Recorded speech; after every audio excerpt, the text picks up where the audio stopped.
साल 1998 की बात है। मध्य प्रदेश के एक छोटे से कस्बे में एक पुरानी हवेली थी, वर्मा हाउस।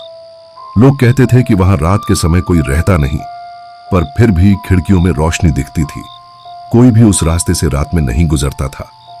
रामेश्वर, जो पास के गांव का रहने वाला था, सरकारी काम के सिलसिले में उस कस्बे में आया था। रहने की जगह न मिलने पर उसने सुना कि हवेली के पास के कमरे बहुत सस्ते में मिल जाते हैं। लोगों ने मना किया, वो जगह ठीक नहीं है, वहां आवाजें आती हैं।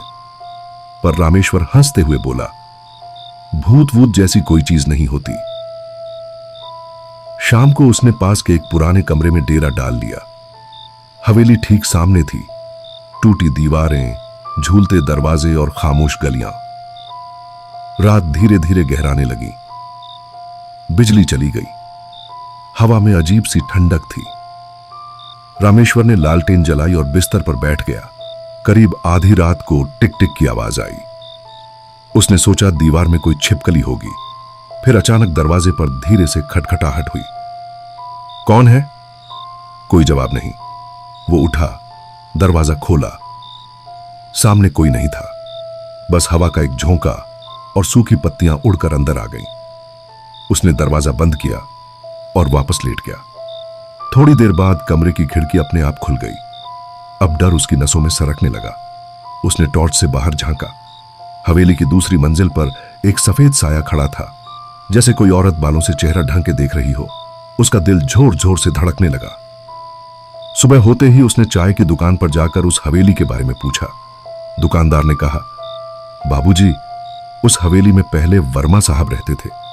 उनकी बेटी राधा बहुत सुंदर थी, लेकिन एक रात पूरे परिवार की हत्या हो गई। बस राधा की लाश कभी नहीं मिली। कहते हैं उसकी आत्मा आज भी अपने परिवार को ढूंढ रही है। रामेश्वर ने तय किया कि वो उस रात हवेली के अंदर जाकर देखेगा कि सच क्या है। शाम को वो टॉर्च और कैमरा लेकर हवेली में घुस गया। अंदर घुप्प अंधेरा था। पुरानी दीवारों पर मकड़ी के जाले, टूटी तस्वीरें और सड़े हुए फूल पड़े थे। जैसे ही उसने कदम रखा, फर्श चरमराया। उसके पैर अपने आप रुक गए। तभी उसे पीछे से किसी के चलने की आवाज आई। वो पलटा, कोई नहीं। अचानक ऊपर की मंजिल से एक लड़की की हंसी गूंजी। उसका पूरा शरीर कांप गया। वो धीरे धीरे सीढ़ियां चढ़ने लगा। हर कदम के साथ आवाज और साफ सुनाई देने लगी। ऊपर पहुंचकर उसने देखा, कमरे में एक पुराना दर्पण रखा था। उस दर्पण में उसे अपनी परछाई नहीं दिख रही थी। उसने कैमरा ऑन किया और फोटो ली, लेकिन स्क्रीन पर सिर्फ एक सफेद चेहरा दिखा, बिना आंखों के, खून से सना हुआ। वो चीखते हुए नीचे भागा, पर मुख्य दरवाजा अपने आप बंद हो गया। हवेली जैसे उसे निगलना चाहती थी। तभी दीवार से वही लड़की बाहर आई। लंबे बाल, फटी हुई सफेद साड़ी, आंखों से खून बहता हुआ। उसने कहा, तुम्हें क्यों आया यहां? मैंने सबको मना किया था।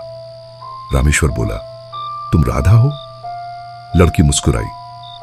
हां, मैं राधा हूं, जिसने अपने ही पिता को बचाने की कोशिश की, लेकिन सब जल गए, सब मर गए।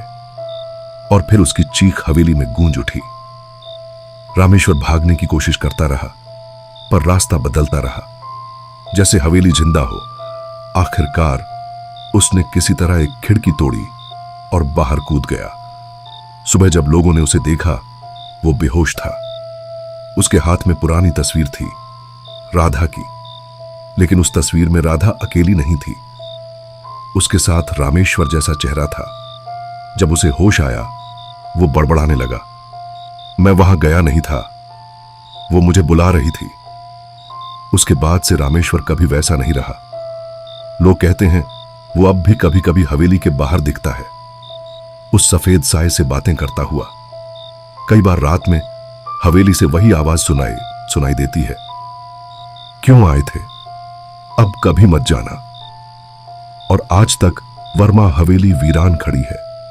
जो भी अंदर गया, वापस वैसा नहीं लौटा।